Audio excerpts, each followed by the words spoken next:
بسم الله والحمد لله والصلاة والسلام على رسول الله. أيها الإخوة الكرام، السلام عليكم ورحمة الله وبركاته. مرحبا بكم في هذا اللقاء المبارك. نسأل الله عز وجل أن يوفقنا لما يحب ويرضاه. نكمل إن شاء الله تعالى دروس موطأ الإمام مالك. أعتقد من المنهج بمكان أن نراجع بعض المعلومات وأن نذكر ببعض المسائل التي تهمنا في فهم الموطأ. معلومات مهمة جدا، بعضها تكون مسبوقة بأسئلة هكذا خفيفة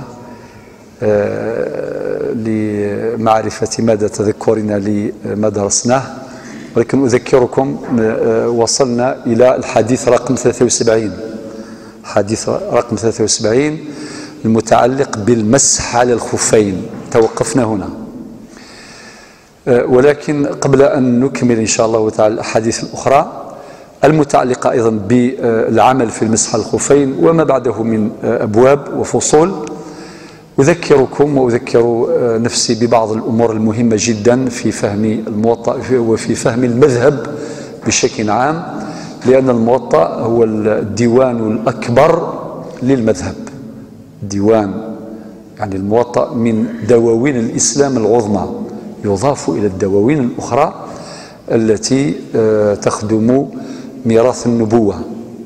ولكن دعوني أبدأ ببعض الأسئلة الخفيفة وببعض المعلومات التذكيرية أيضا. تذكرون حينما تحدثنا عن الإمام مالك إمام دار الهجرة، شكون ذكرنا بمولده؟ متى ولد الإمام مالك ومتى توفي؟ كان ولو بالخطأ، معلش. المهم لماذا؟ لأنه حبيت نسجل واحد الملاحظة لنا جميعا. سمعتم بما كتبه كبار العلماء كالسيوطي مثلا في ترجمته للحفاظ، طبقات الحفاظ. عنده كتاب كبير اسمه طبقات الحفاظ.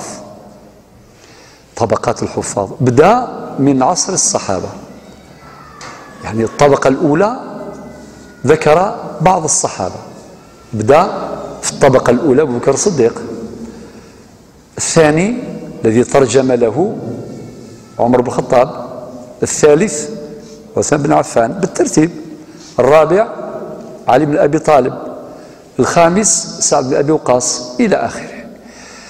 وصل عبر التاريخ، يعني وصل إلى الطبقة الخامسة، وبالضبط في رقم 189 ترجمة لإمام دار الهجرة الإمام مالك. يعني طبقات كبار الصحابة، طبقات صغار الصحابة إلى آخره، وصل في التابعين. وكان يترصد هؤلاء الحفاظ. نفتح قوس كي تسمعوا مثلا يقول لك الحافظ ابن حجر، الحافظ يعني ابن حجر الأسقلاني، الحافظ الإمام الذهبي، الحافظ فلان فلان. هذه ألقاب، الحجة، الحافظ، هي ألقاب.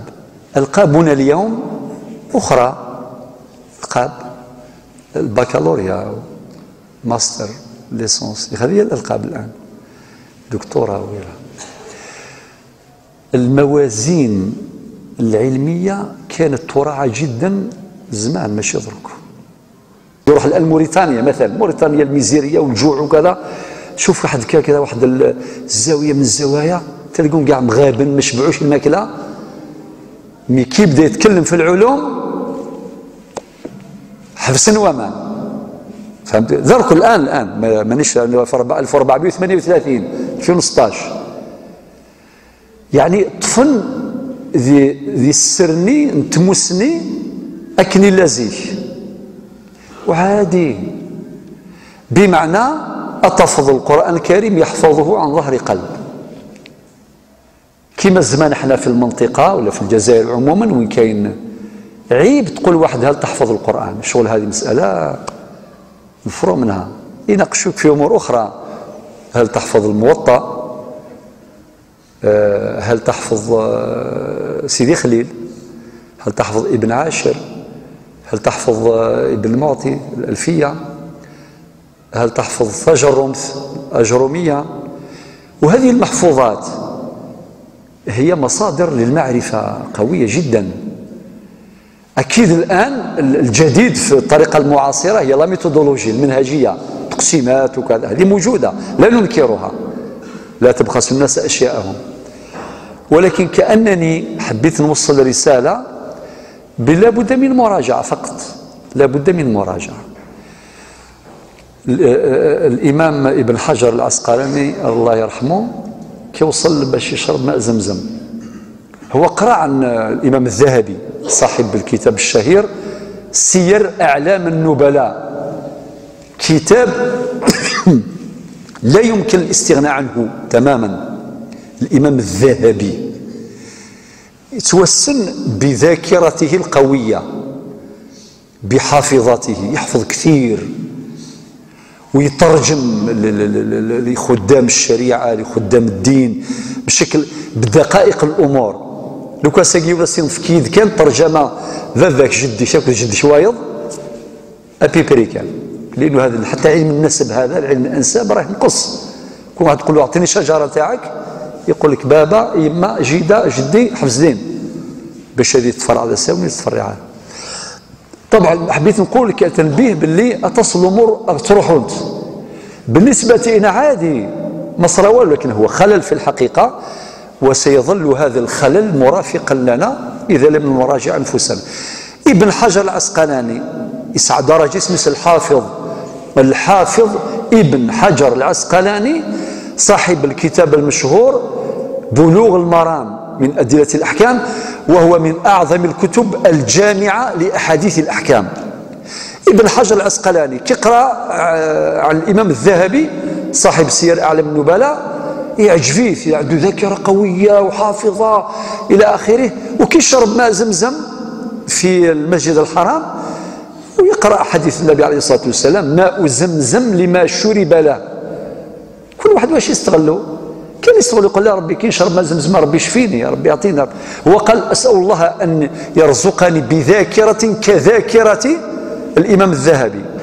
العلماء المحققون قالوا الله رزقه بذاكرة أقوى من ذاكرة الإمام الذهبي، وهذا فعلا ابن حجر العسقلاني يفكيس ربي الذاكرة أقوى. ابن حجر هو الحافظ من الحفاظ. الإمام السيوطي عنده كتاب اسمه طبقات الحفاظ، نبدأ من الطبقة الأولى من الصحابة بالترتيب المذكور، أم بعد المديو الطبقة الخامسة بالضبط في الرقم 189 يخدمد ترجمة للإمام مالك. ومما قاله قال الإمام مالك شيخ الأئمة وإمام دار الهجرة إلى آخره، وبعدين ذكر المولد نتاعو إلى آخره. أعود إلى السؤال ما نسيته، متى ولد الإمام مالك؟ طيب متى توفي؟ إذا كان واحد رحت له متى ولد متى توفي، ولو كان هكا بالاجتهاد أبي بري برك. هي مراجعة مهمة صافي إلى قنيسين، خاطر ممكن الآن نكمل الحديث رقم 74 75 أحاديث الخفي. هذه الحلقة الأولى والشيخ يعطيه الصحة الشيخ نور الدين نبه في الجمعة أعتقد بلغ الناس، وانتم بارك الله فيكم حضرتوا. إذن هي الحلقة الأولى في الموسم، بعد تكون حلقات إن شاء الله تعالى مستمرة، ولكن تقريبا من يجتهد منكم يقول مباشرة ولو بالخطأ، فالخطأ مسموح. يلا اجتهد أبي بريكان معليش من ميقلوا الإمام مالك نغم لم يموت معليش. كن من الأمور المتفق عليها نذكر تاريخ الوفاة. لماذا يذكر تواريخ الوفاة؟ مهمة باش يفهم واحد ما ماتش العام اللي فات ولا لا ميم الأجداد نتاوعنا، ولا كي نقولوا مات في تاريخ كذا نزر من مين إثر ما يموت 1940 صافي الميزان أثنوزنس الميزان 1940 صح؟ وسقرر ولم يكن يعرف الانترنت. ما تقرا لانه ما خاطيه كاع الانترنت، خاطر كي مات هو ما كانش كاع الانترنت. مي درك الان ممكن كي نترجموا لواحد منكم الله يبارك كذا نقول وقد كان مثلا عالما متقنا للاعلام الالي، لإعلام الآلهة هذه جديدة. ما تقدرش تقول الإمام النووي كان متقن لإعلام الآلهة، ما كانش. اللي عنده في هذاك الوقت. لذلك تاريخ الوفاة مهم. نقول لك الإمام حجة الإسلام مثلا أبو حامد الغزالي متى مات؟ تقول مات في 505 الهجرة. صافي نفهم.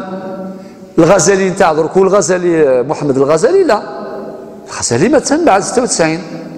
مفهوم؟ أبو حامد الغزالي معناه صاحب إحياء علوم الدين، توفي سنة 505 الهجرة، 505. ولكن الشيخ محمد الغزالي مات في الزمان تاعنا درك 996. لذلك أعود مرة أخرى، متى توفي الإمام مالك؟ كم عاش الإمام مالك؟ يا أخي نهضر دوك ذكرناها فيما سبق، الناس باللي عاش كذا وكذا، وهو من العلماء الذين عاشوا طويلا. خاطر كان العلماء اللي عاش 40 سنة برك، وكي تشوف التراث نتاعو تقول عنده 145 سنة. معناه ربي سبحانه بارك في أوقاتهم وفي أعمارهم إلى آخره. والإمام مالك صنف ضمن العلماء الذين عمروا كثيرا، عاش 86 سنة عاش. ولد سنة 93 للهجرة وتوفي سنة 179 للهجرة. 179 ناقص 93 يساوي 86. صافي يعاش الإمام مالك 86 سنة يعاش ذي الدنيث، صاحب الموطأ. طيب، أمر آخر، بلا ما نتكلموا عن شيوخه تعرفوهم كامل، سمعنا ذكرنا الشيوخ نتاعو، النسخ الموطأ إلى آخره، وتحدثنا عن ربيعة الرأي إلى آخره. على كي نذكر ربيعة الرأي أنفهم اللي وقي يعاش ذي الزمان الإمام مالك، وكان من شيوخه ابن هرمز أيضا هو من شيوخ الإمام مالك، وفلان من تلاميذ الإمام مالك بن وهب. نميزوا شكون الشيوخ شكون، وهذه الأمور كانت تضبط الزمان وهي مهمة. أخرجوا إلى رجالكم، بمعنى الزرع سيد كانوا كذاكي، ماشي كانوا كمقطوعين من الأشجار من الجذور، لا. الموطأ، نهار اللي داروا الإمام مالك الموطأ هو بنفسه يقول لك، قال لك وطأني على ذلك 70 عالمة. ذكر كلمة 70 في موضعين، ذكرها في الذين راجعوا الموطأ، إنك وطأني عليه فسميته الموطأ. وكان رواية أخرى الخليفة من سينا وطئه توطئة فسمي بالموطأ. والموضع الثاني قال لك ما تصدرت مجالس الفتوى، يعني وليغلا راه يفتو مثلا إني حتى أجازني 70 عالما من علماء المدينة. أي غير خطر نساء عاش في المدينة، ولد في المدينة المنورة وعاش في المدينة المنورة وتصدر الإفتاء في المدينة المنورة وجمع الموطئين في المدينة المنورة ومات في المدينة ودفن في البقيع، إمام دار الهجرة. إني ما تصدرت لمجالس الفتوى حتى أجازني 70 عالما من علماء المدينة، علماء المدينة. وطبعا من علماء المدينة كان من العلماء اللي خارج المدينة دخلوا المدينة واستوطنوا فيها، وبعد ذلك يعني أجازوا الإمام مالك. المهم 70 ماشي عدد كبير، الله يبارك. الآن دعوني نقول لكم الموطأ، في حكاية على الموطأ مع زوج من الخلفاء العباسيين، اسميتي خدم يفك كيف الموطأ الإمام مالك من الحديث الأول إلى آخر حديث. لانسين الخلفاء العباسيين داروا له عروض، في كنس عروض يعني بروبوزيسيون، مقترح. شكون يقول لهم هذو الخلفاء وكيف كان جواب الإمام مالك؟ تفضلوا. أيضا سؤال، هذه أسئلة ماشي الامتحان، هكذا رنا في جلسة فقهية علمية نتذاكر، وفي الوقت نفسه نحاول نرسخ المعلومات، وأحيانا في الإعادة إفادة. كان في بالي باش نكمل الحديث 74 وما بعدها، ناس خاطي مادام وقيت اللقاء مزوارو غادي نستمع كشوط شوط شوط، يعني أنا وضع النهاية إن شاء الله. يلا شو تماشاوتي قدران يا الإمام مالك زوج من الخلفاء العباسيين، فكان عروض بخصوص الموطأ وكيف كان موقف الإمام مالك. تفضلوا شيخ حسن. نعم صحيح. ثانيا يبعث إلى جميع الأمصار ممتاز، 10 على 10 تمام. العرض هارون الرشيد يفكيس العرض كما في الحلية، إن ياس الموطأ إنك أثنعلق في الكعبة. طبعا شرف كبير، موطأ يعلق في الكعبة المشرفة باش كل الحجاج والمعتمرين كاع اللي يجيو يفهموا باللي موطأ الإمام مالك هو الديوان من دواوين الإسلام العظمى ولازم نعظموها فيها من باب التعظيم. يعني أثير السق يعلق بالكعبة مش حاجة بسيطة يا جماعة الخير. ولكن الإمام مالك رفضه يشبه الرفض نتاعو في الموقف الثاني. الخليفة المنصور أيضا من الخلفاء العباسيين عرض عليه عرضا ثانيا، إن نستنسخ منه نسخا ليزيكزومبلير ونرسلها إلى كل مصر من الأمصار. مصر ماشي معنى مصر القاهرة، لا، مصر البلد. طبعا الدولة الإسلامية متسعة الوسع، إلى الكوفة، إلى البصرة، إلى مصر، إلى سوريا، إلى إفريقيا، مكة، المدينة، يعني كل أمصار أندلني سلما أسنشجع ليكزومبلير نسخ. وبعدين ويأتي القرار من الخليفة بإلزام الأمة بالموطأ. شغل يغرد نسير القانون العام لجميع المسلمين، بمعنى آخر هو المرجع رقم واحد، لا ريفيرونس رقم واحد. طبعا درك أي واحد يعني عالم العلماء ما يلاستفك العرض ما يزمر خليها، ماذا بك الكتاب بينه هو اللي ينتشر. بعد ذلك من تظهر كتب أخرى، ظهرت كتب أخرى يعني اللي عندها وزن كبير، البخاري، مسلم، سنن، المستدرك الحاكم، يعني كتب عظيمة جدا وكلها تخدم ميراث النبوة. ولكن الإمام مالك ذوين تحزيفا ذوين تسوين غرز ذات إناس خاطئ سوى ولا ربي. القرآن الكريم نعم القرآن الكريم استنسخ ويوزع أكم ثورة تفضل مطبعة تسفغ مليون نسخة المصحف واستوزع عادي. المصحف لا ولا ربي ليون. ولكن السنة خاطئ، السنة النبوية كل يوم شو تديوضا. الإمام مالك له رجاله ليسور سيدنا سيدي يبوي الأحاديث عن فلان عن فلان عن فلان عن فلان. الإمام البخاري يسعى رجاله، الإمام الحاكم يسعى رجاله كل يوم. والصحابة عليهم الرضوان، وهذه مما ورد في كلام الإمام مالك، إن الصحابة قد تفرقوا في الأمصار وكل أخذ معه علما. يعني الصحابة كل يوم شو يبين ماشي سنيون سننتياك. الإمام الزهري اسمه الإمام الزهري من كبار العلماء، من علماء الحديث، في موقف من المواقف قرأوا له حديث النبي صلى الله عليه وسلم إذا ما سمعته به الصغار. والإمام الزهري سوف تأتي ترجمته. والله جماعة الخير غير واحد كي قرأ تراجم هؤلاء الأقطاب غير يولي يقول نعيش غير مع هذا حاجة كبيرة. ليس ما سمعت به الصغار ما سمعتش بهذا الحديث. مناقشه واحد من كبار العلماء اسمه إسماعيل شو سينا الناس، هل سمعت كل حديث النبي صلى الله عليه وسلم؟ يعني عندك كوراج تقول سمعت كاع واش قال النبي صلى الله عليه وسلم؟ الناس لا. الناس وثلثيه دوتير ثلثين من السنة الناس خاطئ لا. الناس ونصفه نصف بين النبي صلى الله عليه وسلم الناس لا. الناس إذن هذا الحديث في النصف الذي لا تعلم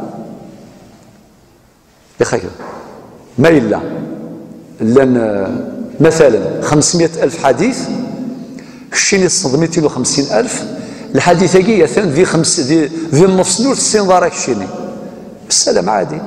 فسكت العلماء إذا سكت الزهري احنا ماشي بسهولة يسكت في مثل هذه الأمور لأنه خبير سكت خضوعا للحجة وفوق كل ذي علم عليم، أليس كذلك؟ وفوق كل ذي علم عليم. الصحابة عليهم رضوان كل واحد كم جالس النبي عليه الصلاة والسلام، كل واحد في مجلسه مع النبي عليه الصلاة والسلام يحفظ الأحاديث التي سمعها. والصحابة وتسيرنا لك في نفس الوقت جيو الوقت تيكوال ذي السين تيكوال 4 تيكوال 10 تيكوال 100 كما في حجة الوداع مثلا. الأحاديث دينا النبي عليه الصلاة والسلام هذاك النهار يعني حضرها الكثير من الصحابة وسنأتي إليها، حيث نزل قوله تعالى اليوم أكملت لكم دينكم، التي يعتقد بعض الناس هي آخر آية أنزلت. أيضا خطر الصيغة ينس تساعد على هذا الفكرة، يعني على هذه الفكرة. اليوم أكملت لكم دينكم وأتممت عليكم نعمتي ورضيت لكم الإسلام دينا. ودائما حتى في الجامعات كل ما نقول أول آية أنزلت أكين اللي في سورة الأعراف اقرأ باسم ربك، آخر آية أنزلت وتسمعهم مرة واحدة اليوم أكملت لكم دينكم. هذا من الخطأ الشائع. لا ماشي ثقي نزلت بحجة الوداع، والنبي عليه الصلاة والسلام يومها قال أحاديث عن حقوق الإنسان، عن حقوق المرأة، وعن علاقة المسلمين بعضهم البعض، سيأتي بيانها في الوقت المناسب. ولكن آخر آية أنزلت إذن ما هي؟ آخر آية سورة البقرة، نعم، واتقوا يوما ترجعون فيه إلى الله ثم توفى كل نفس ما كسبت وهم لا يظلمون. وهي الآية رقم 281 من سورة البقرة، تلقاها على الصفحة اليمنى آخر سطر، هي واتقوا يوما ترجعون فيه إلى الله ثم توفى كل نفس ما كسبت وهم لا يظلمون. نعود أيضا إذن إلى الموطأ. الموطأ مثل يخدم الإمام مالك صافي عنده عرضان. العرض الأول من هارون الرشيد إن يسمع القوف الكعبة وكذا وكذا. العرض الثاني من جعفر المنصور، من الخليفة المنصور، إن يستنسخهم نساخا وكذا ونرسل له كل مصر من أمصار المسلمين ونلزمهم وآمرهم. أكيد هنا الجوال يسوى آمرهم هو الخليفة غادي يفك الأمر باش المرجع الأساسي المسلمين ذا الموطأ لا سول ريفيرونس طبعا بعد القرآن ذا الموطأ كي نشرحها كذا كي المسجد العتيق بتيزي وزو. الإمام مالك ينس خاطر الصحابة كل يوم اش يحفظ في النبي صلى الله عليه وسلم الرنيس وتفرقوا في الأمصار. لان الصحابة يقدروا المدينة، لان الصحابة يروحنا لمكة، لان الصحابة يروحنا الكوفة ويروحنا البصرة، وحنا كل يوم دا يروح. لذلك كل صحابي أخذ معه علما. إذن والناس إذا كان الصحابة راحوا الكوفة راهم يحدثون بحديث النبي صلى الله عليه وسلم يروونه، والروايات كيف كان إناس سمع بها الناس ويعبدون الله بما سمعوا صافي عبدنا ربي كم الإسلام. معناه ما إلا نلزمهم بهذا، تلزمهم بهذا الموطأ. ويمكن يسلي غير كل شو دين النبي صلى الله عليه وسلم ويدي وضارة كل شو دين النبي عليه الصلاة والسلام. صافي ما كان يضيق أين يوسعن، كأنه ضيق واسعا أين يوسعن يغلظ ضيقيث. لذلك أزهى العصور ثورة هذه زمانكي ثورة الله يبارك زعما تغرض كلش أين تبغي لا ويثيت. تبغي السنن البيهقي صحبا كتدافض، تبغي السنن الترمذي كيف تبغي المستدرك الإمام الحاكم، تبغي أين تبغي. المهم قرأ وتبع والصبر الصبر الجميل وفرات. هذا موقف جليل للإمام مالك. نزيد معلومة أخرى، ابن خلدون حينما أرخ للعلوم أيضا قال كلام على الموطأ. واش قال؟ تذكير تجي كل المعلومات التي شرحناها فيما سبق. شكون اللي يقدر يفكر ابن خلدون يناد حاجة هكايا في الإمام مالك وقشفه ولو بالخطأ معليش تفضلوا وقشفه يا أخي. الإمام ابن خلدون علامة، العلامة ذي تعرف معنى صيغة مبالغة، ماشي العالم، العلامة صيغة مبالغة، عالم القرآن. والنغاوند بين قوسين من شيوخه واحد منا من المنطقة. شكون اللي قرأ ابن خلدون؟ ابن خلدون معروف جدا، إذا كان تكلم في علم الاجتماع سوسيولوجيا، لا سوسيولوجي فور. إذا تكلم عن علم العمران كيفاش يعني يحكي أيضا. وإذا تحدث عن تاريخ العلوم أيضا كان مبدعا، وكان اشتهر علامة. ولكن واحد آخر اللي قراه ما عندوش الشهرة اللي عنده ابن خلدون العلامة ابن خلدون.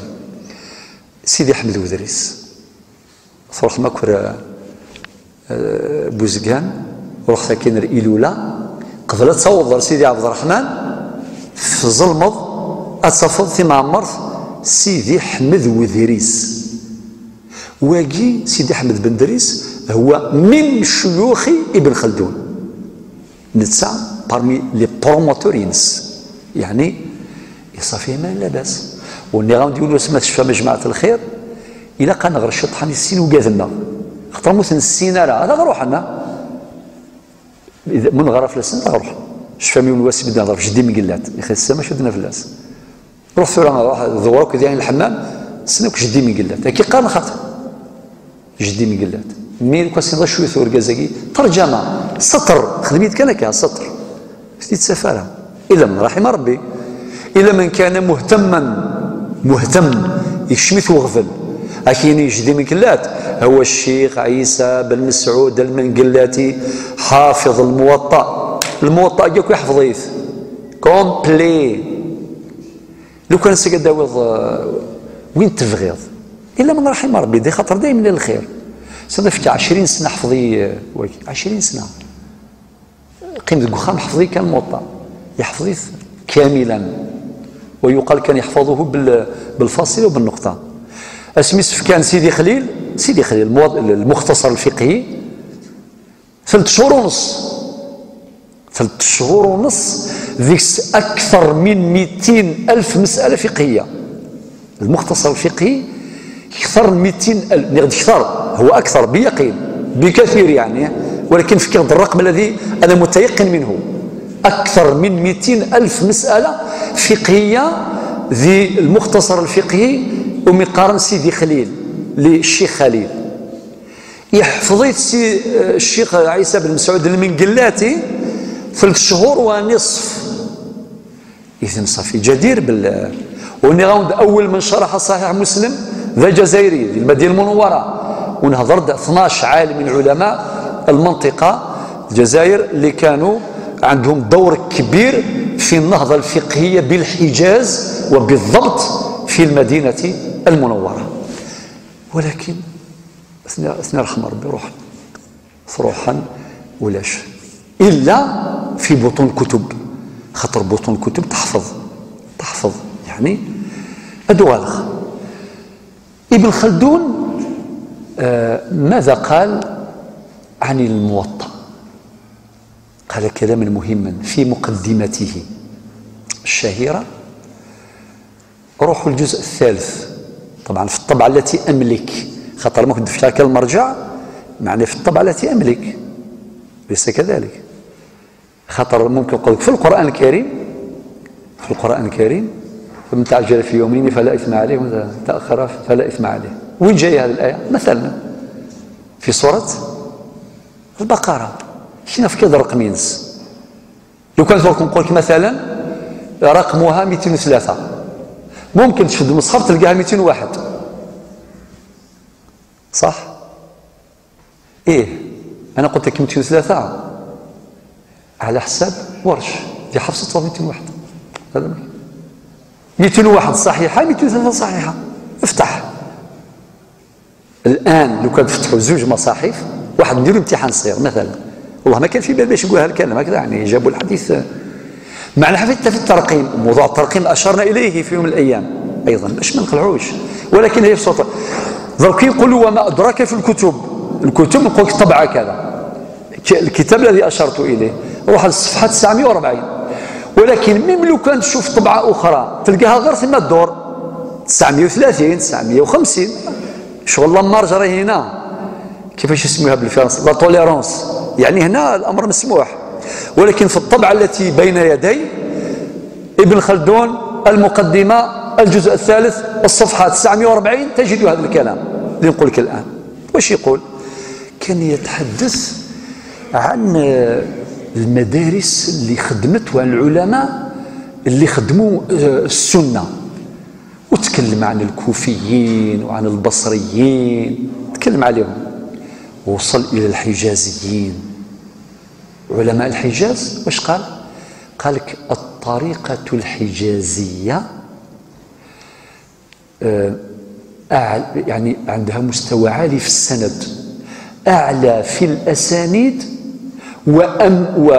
وأقوى في المتن، هكذا يقول هو. وبعدين يكتب يقول وسيد الطريقة الحجازية، هكذا هذا افتح قوس تلقاه حرفيا، وسيد الطريقة الحجازية بعد السلف. شوف الأدب، بعد السلف الإمام مالك عالم المدينة. أغلق القوس. شكون نتاع من هذا الكلام؟ نتاع الإمام، نتاع العلامة ابن خلدون. هذا اجتهاده، هذا اجتهاده يؤرخ لهذاك الوقت اللي ظهر فيه هذه الخدمة الحديث. والسيد، هو يقول هكذا بعد ما تحدث عن طريقة الحجازيين وكذا، وبعدين قال وسيد الطريقة الحجازية بعد السلف الإمام مالك عالم المدينة رضي الله عنه. أغلق القوس. إذا جماعة الخير لا بأس باش نعرفوا باللي هؤلاء الرجال يعرفون قدر الرجال. الآن نروح لسؤال آخر. حدثناكم بالتفصيل عن أصول المذهب المالكي، والإمام مالك طبعا لم يشير، ما قالش وأصول المذهب مذهبي كذا وكذا، تلاميذهم الذين يذكرون من خلال المنهج الاستقرائي المتبع في دراستهم لآثار الإمام مالك ولفتاواه إلى آخره، داروا خلاصة سينتاز. إذا ماشي الإمام مالك يقول مصادر كذا وكذا، داروا خلاصة تبين أصول المذهب المالكي. ما هي أصول المذهب المالكي؟ ذكروني. يوث هذه لازم تجاوبوا. القرآن طبعا هذا مصدر مشترك، القرآن الكريم. القرآن الكريم، ويبقى هو كباقي العلماء يستنبطوا، لكن في طريقة الاستنباط وفي اختلاف مداركهم يختلفون. هذا أمر مشروع، لكن القرآن رقم واحد. والقرآن الكريم قلنا لكم فيه مسألة متفق عليها عند العلماء، عندها 3 أنواع من الأحكام: أحكام كلية، وأحكام تفصيلية، وأحكام مبينة. الأحكام الكلية آية جاءت بحكم كلي.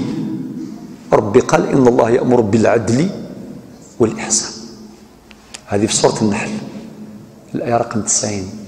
إن الله يأمر بالعدل والإحسان، صح؟ من بعد كيفاش نديروا العدل؟ هذه آيات كلية. ما تقدرش تقول لازم نديروا العدالة كما دارها عمر بن الخطاب، راك غلطان 100%. طريقة لا، طريقة لا، الطريقة الإجراءات البروسيدور هذه معناها تختلف من زمان. عمر مريح في الجامع ويجيو القضايا ويفريها، ما كان فيها لا بروكورور ولا افوكا ولا كسر شرع ولا باين، مفهوم. ومش في عهد القاضي شريح ايضا عنده ايضا طريقه، ولكن المضمون هو لا لازم يقتدي بعمر. عمر هو العدل، بارك الله فيك، هو يبحث عن العدل حتى في موضوع الاشكال في التنفيذ. قال لك لا خير في حكم لا نفاذ له، لا خير. والان راكم تشوفوا في زماننا ممكن يبقى عندك حكم نهائي إشكال في التنفيذ ما تطبقوش، تبقى 26 سنة تستنى باش يطبق، ما يطبقش. سيدنا عمر فراها في دستور القضاء اللي بعثوا إلى أبي موسى الأشعري. إذا الحكم كلي الشورى وأمرهم شورى بينهم. كيفاش نتشاوروا؟ تصوروا برك صافي ضرب البلدية تيزيوزون نتشاوروا كاع السكان تيزيوزون نبقاو نتشاوروا مثلا. الطرق تختلف، ولا على مستوى الجزائر كاع واحد صافي من كل مسألة نريحوا فيها 10 سنين معناتها ما نديروا ولا شيء. لا، كاين طرق جديدة، انتخابات مش عارف وكذا وكذا الى اخره، ويطلعوا اللي شوفوا برك المضمون الاجتهاد والعمل والى اخره وبذل الوسع. الآيات كلية بلا ما نطولوا فيها. الآيات آيات مبينة اللي هي هنا هذه الآيات تحتاج إلى آيات مجملة، تحتاج إلى بيان، تحتاج إلى تفصيل. آيات عامة تحتاج إلى تخصيص، وهذا التخصيص قد يرد في القرآن وقد يرد في السنة. هذا كله شرحناه. قلت لكم مثلا الوصية، ربي قال من بعد وصية توصون بها أو دين، ربي قال هكذا، ولكن تحديد الوصية جاء في السنة. قال الثلث والثلث كثير. تستامو شحال؟ شوف أي نوتير ولا أي إمام يقول لك لو ماكسيموم. منين جاء انتير؟ هذا من الحديث، ما جاش في القرآن. ربي قال من بعد وصية توصون بها أو دين، ذكر الوصية ولم يحددها، وجاءت السنة مبينة ومحددة لها بالثلث. وكاين أحكام تفصيلية، أحكام تفصيلية معناها جات بالتفصيل. وين جات أحكام تفصيلية؟ ما كان لا اجتهاد في مورد النص. هو نقول هذا. ربي قال حرمت عليكم أمهاتكم وبناتكم وأخواتكم، حرمت. ما يجيش واحد يقول لك نو نحاولوا ما كاينش تحايل، حرام حرام، ليس كذلك. وأحل الله البيع وحرم الربا، يكفى ووال، تحريم داين. وهكذا الآيات اللي جات بالتفصيل، والآية الفرائض كما تعرفوها، الآية السابعة وما بعدها من سورة النساء، للرجال نصيب مما ترك الوالدين والأقربون إلى آخره. القرآن الكريم. وكاين السنة النبوية أيضا، السنة النبوية الثابتة عند الإمام مالك. لذلك تلقاو أحيانا حديث موجود في الموطأ ما هوش موجود في البخاري. كاين أحاديث موجودة في البخاري وما هيش موجودة في الموطأ، عادي طبيعي. حنقرأ الموطأ، وإن شاء الله في المستقبل هذا نديروا إن شاء الله ننوع شوية في الطريقة في الموضوع اللي ندرسوه، نجيبوا الأحاديث في الآخرين، يعني في المصادر الأخرى. نركزوا على الموطأ صحيح، ولكن أيضا نستعين بالأحاديث الواردة في الباب اللي راهي موجودة في البخاري ولا عندهم صحيح مسلم ولا سنن البيهقي ولا أبي داود وغيرهم. هكذا يعني تكون طريقة إن شاء الله. لذلك حبيت اليوم ما نكملوش الحديث رقم 74 للحجج التي ذكرناها في المقدمة. بعد السنة النبوية واش يجي؟ هذه المصادر النقلية، خاطر كاين دو كاتيجوري، زوج أصلا، مصادر نقلية ومصادر عقلية.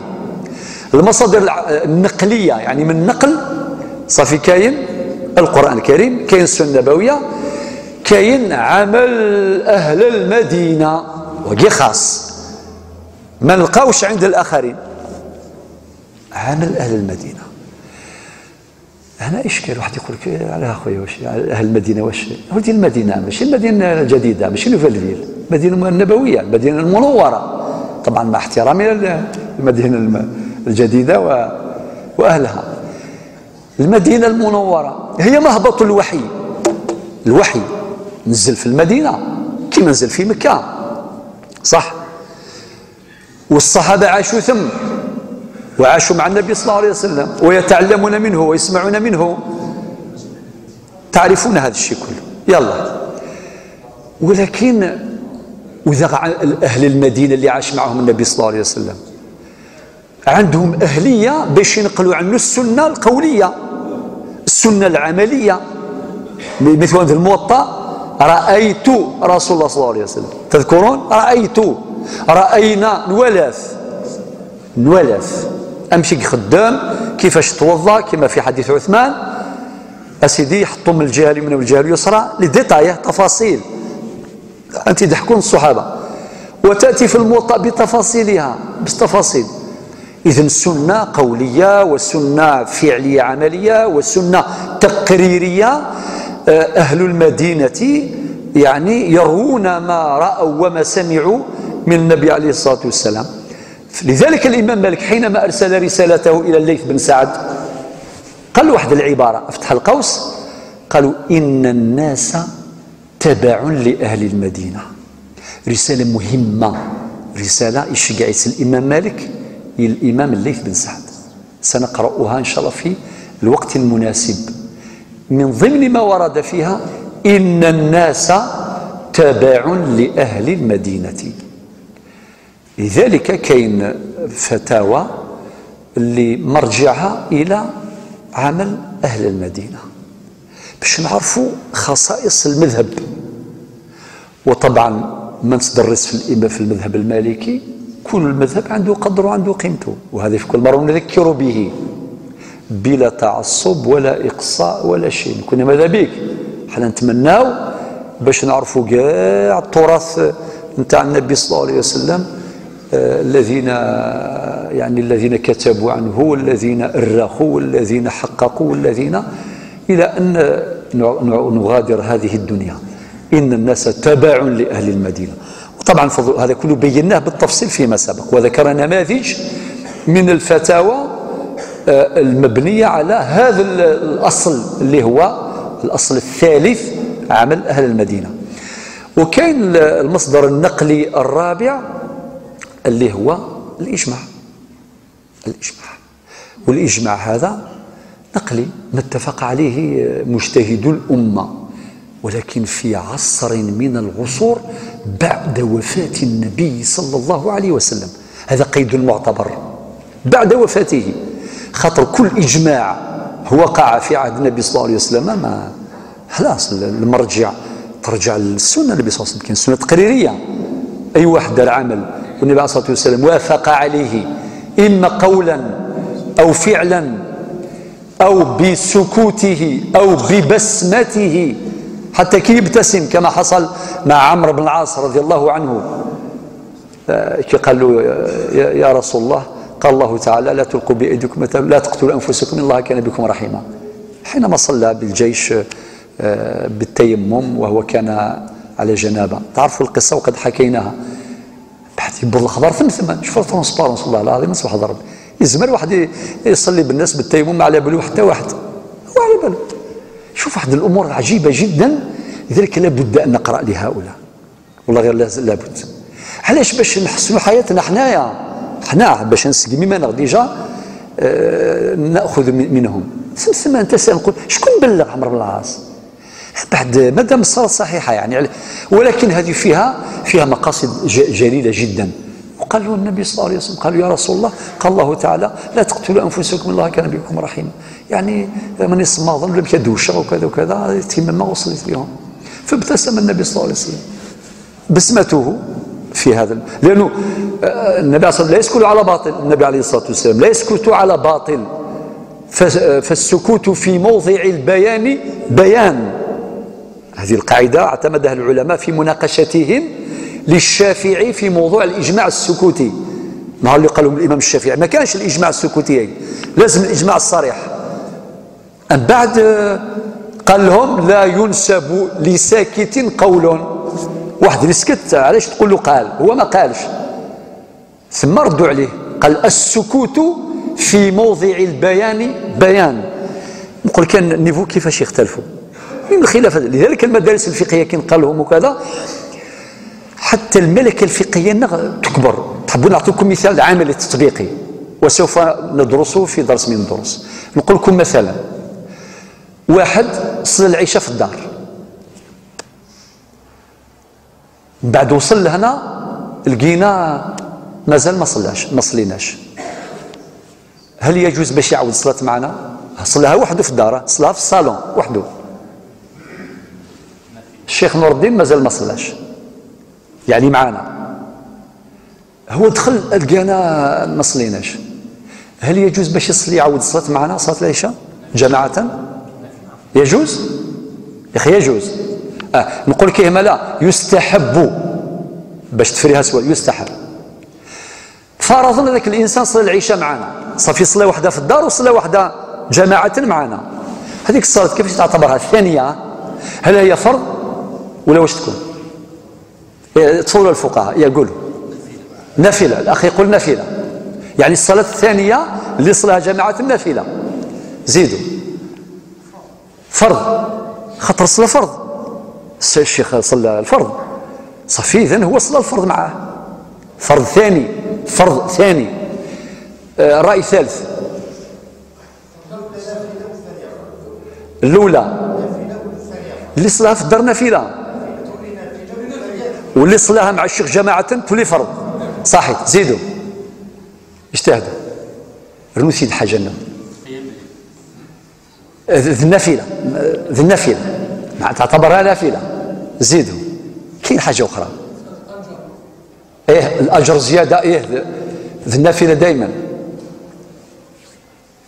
تفويض، ممكن تفوض ربي سبحانه، تقول يا ربي خير اللي حبيت. اللي سلطها في الصالون ولا سلطها مع شيخ نور الدين، خاطر ربي اللي يعرف شكون اللي مليحه بزاف، صح ولا ماشي صح؟ الخشوع والاجر وكذا، بالك صيت في الدار وذراري وزقا صح، وجيت هنا صيت جماعه وفي الجامع وكذا، قادر تفوض تقول يا ربي اللي مليحه بزاف ديرها فرض، الثانيه ديرها سنه، ديرها نافله. الاشكال الشيخ اللي صلى الوتر في الدار وجا هذه نرجعوا ليها مازال، هذه بارك الله فيك، السؤال المهم ولا صلى الوتر. دونك حنا انا قلت ما صلى الوتر، صلى غير العشاء صافي. عندنا ثلاث اراء: فرض، نافله، تفويض. كاين راي اخر اكمال، معنى الصلاه اللي صلاها الاولى فرض والثانيه هذه شغل واش ينقصها كملها. هذه كلها اراء فقهيه. شوف العقل كيخدم، وكل راي عنده حججه. ولو كان نحكي معكم عندي ساعه ونص باش نكمل غير هذه برك، باش نشرح لكم الفقهاء حينما يختلفون كيف يختلفون. الامام مالك مثلا قال هو فرض، اللي صلاها فرض وهذه فرض. ردوا عليه قالوا كيف؟ كي صلى في الدار كانت ذمته مشغوله بالفرض، حينما صلى الفرض ذمته لم تعد مشغوله بالفرض، تحتاج الى امر اخر لتكون فرضا، وليس هناك امر. ما قالش ربي يعود صلاه، قلنا يستحب، يقدر يجي هنا ما يصليش يريح ليه، ما يصليش تسالوا، يقول لك ما صليت في الدار ما نصليش، نستنى حتى الشيخ نور الدين كيكمل نهضر معاه.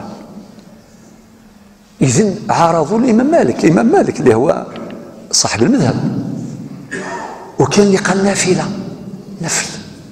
وطبعا هذا الرأي المشهور عند المالكية، باش نقول لكم نفيدكم آخر نرجعوا ليها بالتفصيل. وكان يقرأ هو تفويض، وكان يقول لك هو إكمال، وكل رأي عنده حجاجه، عنده الردود. وتولي مخك يولي يكبر يكبر يكبر، لازم يكبر في مسألة صغيرة برك تكبر. من بعد العقل كي يكبر من في قضايا أخرى تلقاها كبر عقلك، بالك من في قضايا أخرى تاع التجارة ولا تاع الدار ولا خاطر راح ندير نعرفوا غير البلون نواري بلون برك، نوار ولا بلون، الألوان الأخرى كاع ما كانش. لذلك حصلنا في مشاكل كبار. لذلك العلم الفقه يعلمنا بزاف أمور، يفري بزاف مشاكل. يلا نرجع صافي. قلنا الإجماع، الإجماع هذا المصدر الرابع. المصدر الخامس هو قول الصحابي، والموطأ عامر بأقوال الصحابة وفتاوى الصحابة كما استمعتم وستسمعون. صافي هو مصدر نقلي رقم 5. شفيتوا عليه؟ الآن نروح المصادر اللي هي عقلية موجودة في أصول المذهب. كاين المصدر الأول اللي هو القياس، والإمام مالك يعمل بالقياس. ما هو تعريف القياس أصوليا؟ هو إلحاق أمر بأمر آخر في الحكم الثابت له لاشتراكهما في العلة. ما معنى العلة؟ العلة هي الوصف الظاهر المنضبط المناسب للحكم المتعدي. معنى يقبل يتعدى، إلا ما يتعداش ما يقدرش، لازم يتعدى إلى غيره، وكل حاجة في بلاصتها. الإمام مالك كان يعمل بالقياس، وفي فتاواه ذكرنا هذا. صافي القياس رقم 1. رقم 2 الاستحسان. والاستحسان هذا كان العلماء ياخذوش بها. كاين اللي قال مثلا الإمام الشافعي قال من استحسن فقد شرع. شوف كيفاش يعبرون بقوة عن آرائهم. من استحسن فقد شرع، يعني أتى بشريعة جديدة. لماذا الاستحسان؟ وردوا عليه أيضا العلماء، والأمثلة ستبين هذا، كل واحد بالحجين. الاستحسان. المصدر الثالث الاستصحاب، هذا أيضا مصدر مهم جدا. يبقى ما كان على ما كان حتى يثبت الدليل الذي يخالفه إلى آخره. وقواعد الاستصحاب موجودة، بها نعيشوا كاع حياتنا كامل. نديروها في الفتاوى، نديروها في التوثيق، نديروها في أمور كثيرة. الاستصحاب نديروها في تقدير الوفاة الحكمية والوفاة الحقيقية، والحياة الحقيقية والحياة الحكمية وغيرها من الأمور. وفي العقود والتجارات، وفي الأسعار وفي ضبط الأسعار، وفي الاحتكار وعدم الاحتكار. يجي واحد جاب سلعه نتاعو بعدين دارها خباها وما ضيق على السوق ما والو، ما تقولش المحتكر ملعون، لا، طبقت الحديث في غير موضعه. كمل والجالب مرزوق، هذا جالب ماهوش محتكر. المحتكر كنا احنا في 4 ندخلوا السوق نشري واحد السلعه كذا وبعدين نخزنوها نحتكروها، ابري يظهر عامل الندره تولي نادره، نتفقوا يلا نطلعوا السومه، كانت تسوى 100,000 اليونيتي الوحده نوليو نبيعوها 700,000. هنا محتكرون، واللي قال فيه النبي عليه الصلاه والسلام المحتكر ملعون والجالب مرزوق. مفهوم؟ اذا هذاك بالاستصحاب، هذاك ما خدم ومنتج وكذا وجاب السلعه ما شاء الله وخزن بعض السلع يعني ويخرجها شويه شويه، وبعدين السوق يطلع ويهبط وكذا ويبيعها عادي، ما حتى عادي ان شاء الله ربي يرزقه. وكم من تاجر ربي بارك في تجارته وقلع بهذا. قواعد الاستصحاب ايضا ترافقنا في فتاوانا في ضبط المسائل وفي بيان الحلال والحرام. باش تفقي نظام الحلال والحرام نحتاج الى قواعد الاستصحاب. صافي قلنا القياس، الاستحسان، الاستصحاب، المصالح المرسله ايضا كان يعمل بها الامام مالك مليح. المصالح المرسله كاين مصالح معتبره، كاين مصالح ملغات، كاين بينهما مصالح لم يرد بها نص يلغيها ولا يعتبرها، هذه مرسله اي مطلقه من كل نص. هذه هي المصالح المرسله. ولكن كي تقول مصلحه ماشي تقول مصلحه مضبوطه ايضا، ان تكون عامه لا خاصه، ان تكون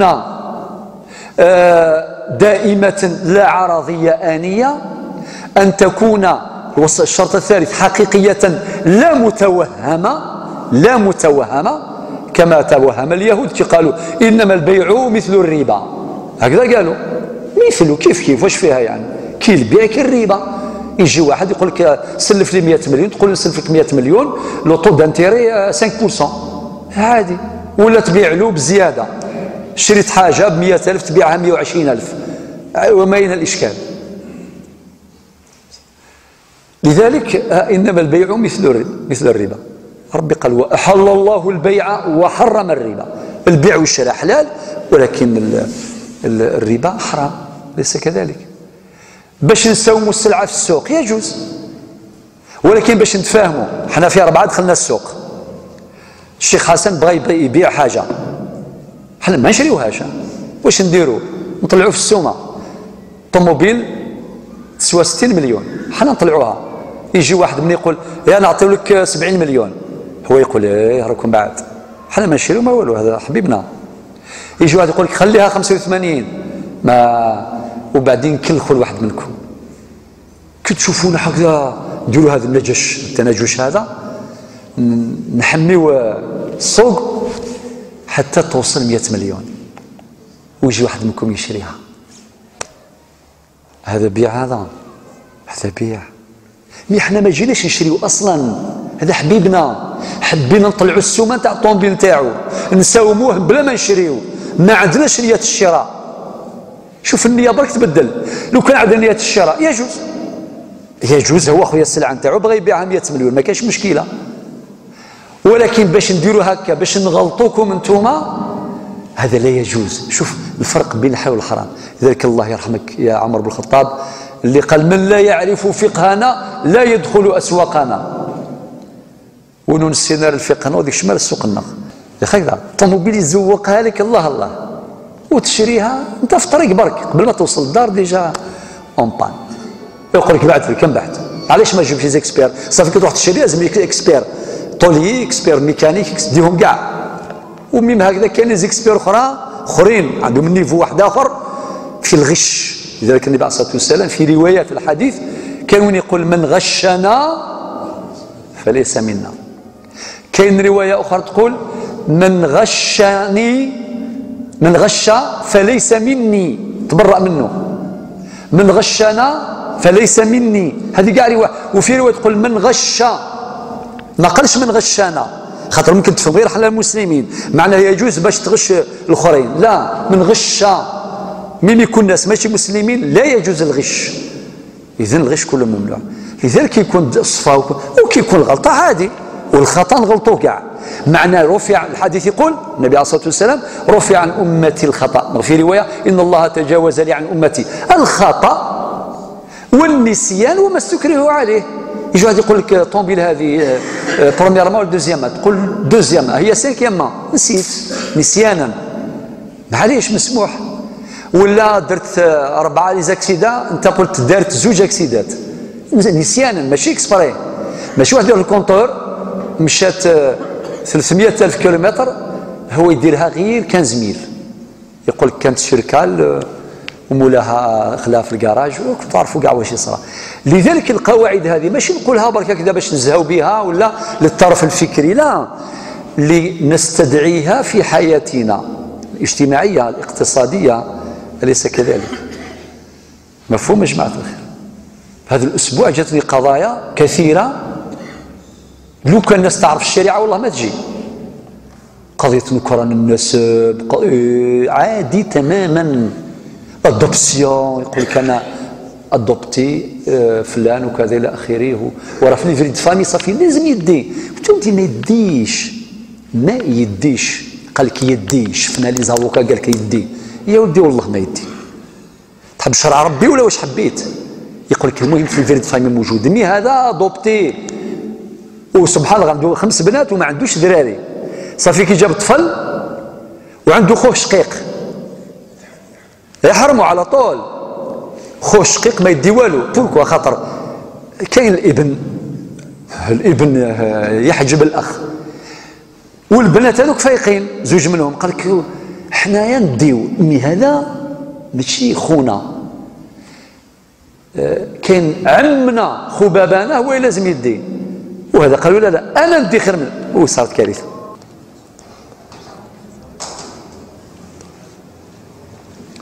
مصادر النقليه كملناها. المصادر العقليه قلنا المصدر الاول هو القياس، المصدر الثاني هو الاستحسان، المصدر الثالث هو الاستصحاب، المصدر الرابع هو المصالح المرسلة، والمصدر الخامس هو العرف.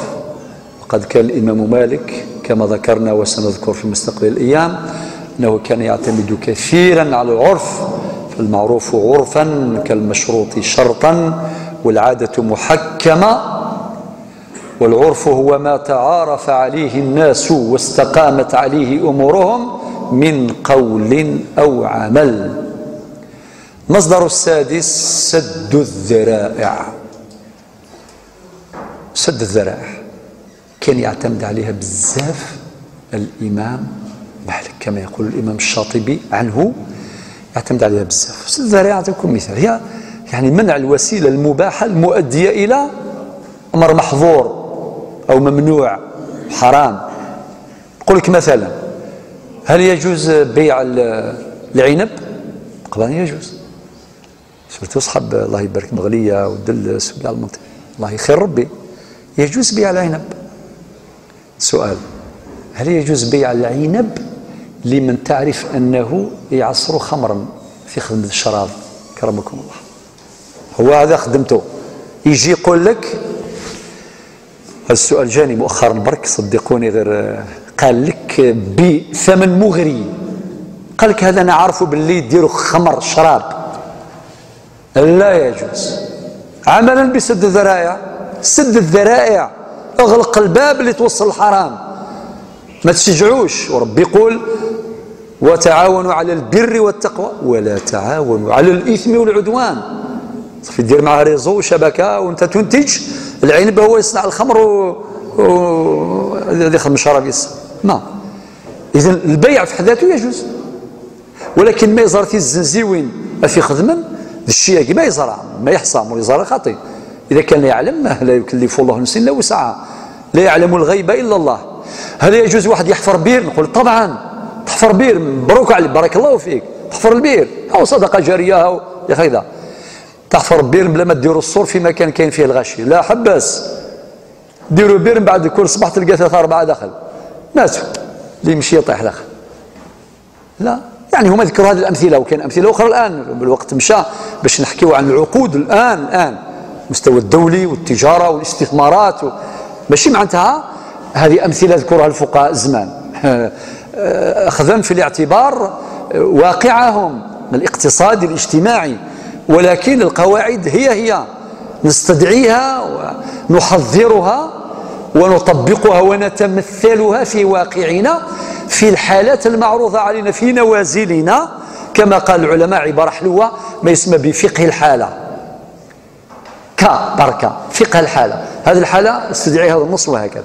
إذن هذه كمراعاة الخلاف وكذا اكتفي بهذا، هذه مجرد مراجعة اليوم جماعة الخير. في الختام قلوا درنا مراجعة لبعض الأمور المتعلقة بالموطأ الإمام مالك، اللي على باله اللي ما على بالوش نعاودوا له في الإعادة إفادة في هذا المسجد المبارك، كما أعلن اليوم فضيلة الشيخ نور الدين في الجمعة، كل 15 يوم سمانة بسمانة الجمعة بالجمعة هنا في العتيق نشرحوا ديوان عظيم اسمه موطأ الإمام مالك. والله اللي يقرأه غير يفرح ولن يندم بإذن الله تعالى، يدي الفايدة كبيرة بزاف نتاع موطأ الإمام مالك هكا كل 15 يوم، لعل وعسى إذا كان ربي يسر تولي كل سمانة، هذا الأمل قائم، ولكن في هذه الساعة نفذو كان هكا. اليوم كاين الموطأ، السمانة الجاية لا خاطر نكون في عزازكا، السمانة اللي بعدها هنا كل 15 يوم هكذا، وتكون حلقة أخرى سيخبرنا بها الشيخ نور الدين إن شاء الله في مستقبل الأيام. هذا إذن بالنسبة للتوقيت بين المغرب والعشاء. الأمر الثاني، وصلنا احنا إلى باب نتاع المسح الخفين، وصلنا الحديث رقم 73 في الموطأ، نكملوا إن شاء الله الشرح بدءا من الحلقة القادمة. رقم 3 هذه المرة إن شاء الله في الباب اللي ندرسوه نجيبوا أحاديث أخرى ماشي غير في الموطأ، معناتها عرضنا نقراوهم كامل، ربما عند أبي داود ولا عند البخاري ولا عند الإمام مسلم ولا في المستدرك الحاكم، نجيبوا منه من الخير وين كان إن شاء الله نجيبوه. معنى هذا سيظهر إن شاء الله في الدروس القادمة. هذا ما كان، والله ولي التوفيق.